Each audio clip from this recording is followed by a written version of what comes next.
Inner Mountains, The Healing of a Soul chronicles my fracturing and healing journey. When I began telling people I was writing a memoir, they often asked me, "What happened to you that is worth writing about?" A fair question, but one I was completely unprepared to answer. I would stumble over my words. Well, I would say some crazy stuff happened to me in my 20s. I started having visions of events before they happened. A bright light that I think was an angel visited me one morning. I experienced ecstatic bliss.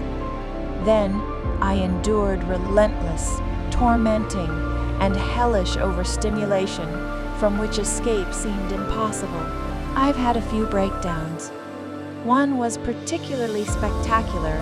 Not only did I lose touch with reality, but I was also unable to perform basic tasks like opening door locks and feeding myself. The fantastic, fragmented, and convoluted stories that poured forth from me and through me as I fractured captivated every moment of my existence for some time, depriving me of sleep and igniting a storm of anxiety within. If you've never fractured, it might be difficult to imagine the possibility, let alone its lived reality.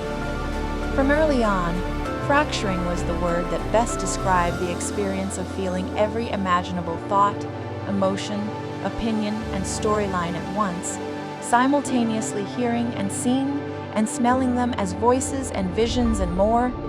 A transcendental taste of bliss within excruciating, heart-shredding anguish and overwhelm, all-consuming with no escape. No amount of blinking, willing, self-medicating, meditating, or dancing could take the experience away. Fracturing is utterly disorientating and unfolds intensely until it doesn't.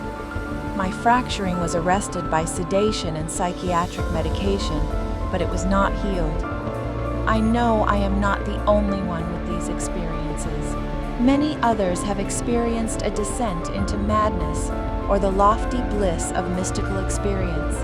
Still, I haven't yet found one who has described in detail what they were thinking, seeing, hearing, and feeling as it happened, or the unbearable grating against a physical reality that must be endured to return to a semblance of wholeness afterward.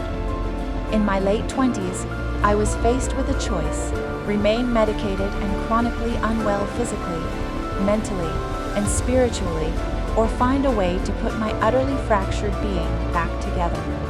I sought healing for almost 20 years, including energy healing, gratitude journaling, natural medicine, psychotherapy, spiritual exploration, art, affirmations, and meditation.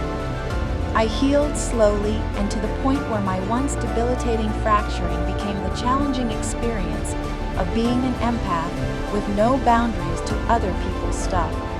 Then I began to pray. A series of events led to me getting on my knees, asking God for forgiveness, and praying daily.